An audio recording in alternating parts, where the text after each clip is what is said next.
Hello, my name is Dr. Jairo Cruz Jr. of Advanced Podiatry, and I would like to talk to you today about pediatric foot problems.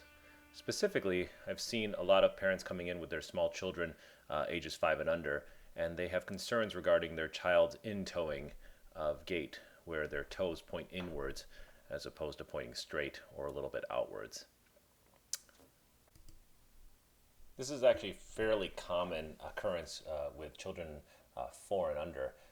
In 1990, they did some research and it showed that 30% of children 4 and under showed some signs of intoeing gait, and that in later years of life, as an adult, only 4% showed this intoeing type gait. This shows that it is some concern for the future, but typically the pathology or the change in gait is short-lived and outgrown with time. The problem is that the 4% that carry on as adults could avoid a lot of problems in the future if the diagnosis was made during the child developmental years. That's where the podiatrist comes in. So when a family member or a parent or guardian brings in their child and we assess whether or not the intoeing gait is something that they should be worried about or some concern, we treat it very carefully. We don't just pass it off as something they'll grow out of. We actually analyze the child's gait, their flexibility of their musculature, the flexibility of their musculature, their strength, how they stand. We attain a very thorough history and physical so that we can determine if there's any underlying causes of this type of gait, and therefore give the parents and of course the child peace of mind. The common complaints that the patient and or the parent or guardian come in with is that aesthetically they do not like the way their child is walking, or they're dissatisfied with the way they are walking with their in-toe of gait. The other problems that the child actually exhibits when observing their gait is that they frequently trip, in looking at their shoe gear, there's scuffing, consistent scuffing on the shoe gear in certain places. The child, if they're of any kind of sporting activity age, around the age of 5 or between 5 and 7, will show fatigue or signs of fatigue while performing those activities. They'll complain of tired legs because they're making more of an effort in running and walking and whatever activity it is as compared to their peers. Some of the theories that have been talked about over the years regarding intoeing of gait is that it actually starts when the child is in the womb. If they're in a certain position where their toes are inward pointed and they're in that position for a long period of time, they can develop an in-toe gait. Since the development of that child during the early years of their life, the early development of their life is in that position.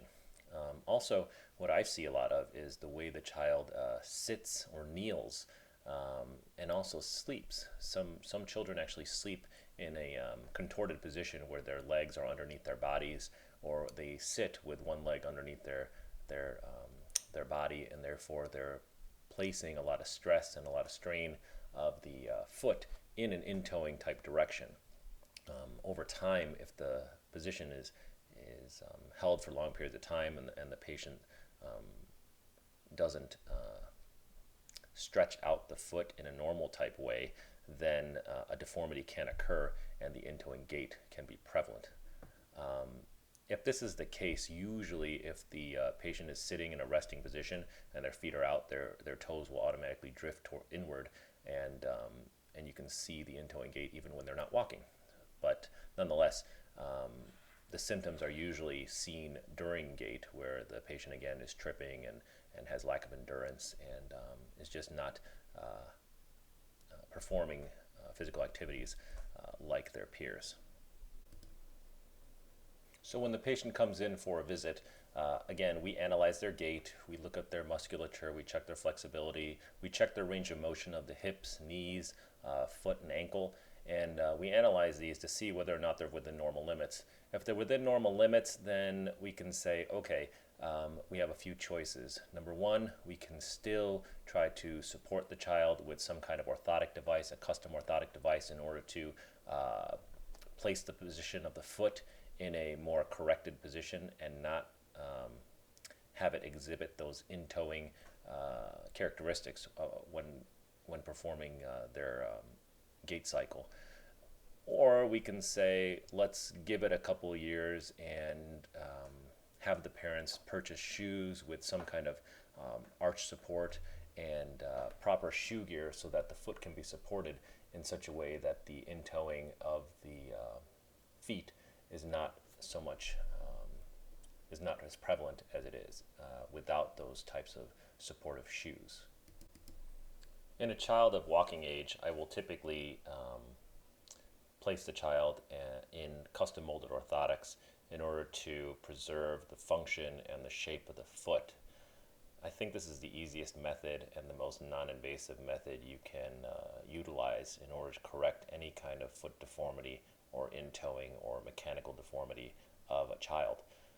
The orthotic is simple. It's a molded piece of plastic that's applied to the foot, and what it does is it shapes the foot in its proper position based on again the measurements of the foot during the exam, and also when placing the foot in the final product, seeing whether or not it is effective in decreasing the intoeing deformity of the gait.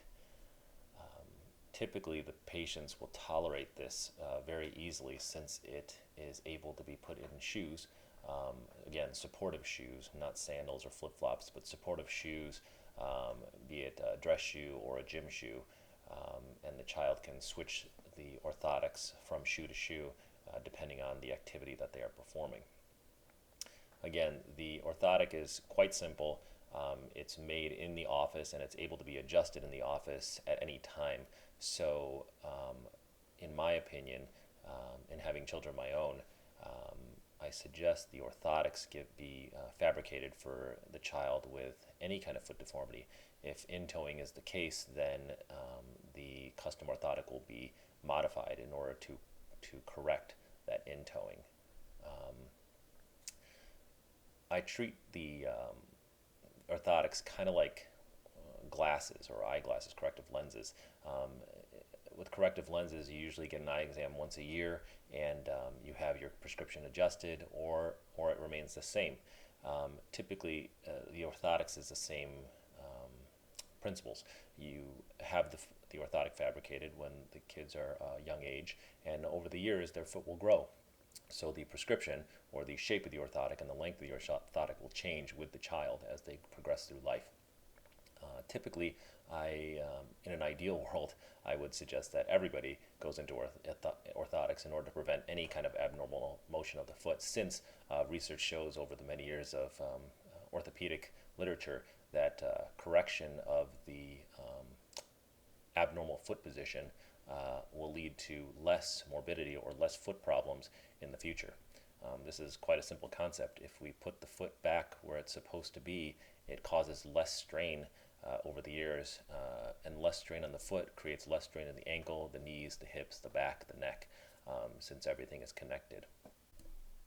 If I feel that the custom orthotics are not going to be effective as a single line of therapy, then I will definitely refer the patient to physical therapy, specifically a pediatric physical therapist who can better assess the musculature and range of motion of the child, and therefore can create a plan or a care plan in order to correct for these types of muscle imbalances or decrease in flexibility.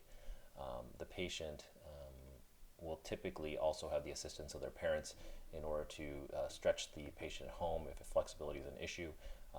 If they're above 5 and older, obviously they're easily able to follow instructions, or should be able to easily follow instructions, and therefore physical therapy can be completed at home, as well as with frequent visits to the physical therapist, maybe up to 3 times a week. Physical therapy is a very good line of therapy for correction of muscle imbalances and lack of flexibility, since again, it's non-invasive and it is very effective in the treatment of certain conditions such as intoeing. If physical therapy is not efficient or effective for the matter, then we may also begin the use of certain types of bracing.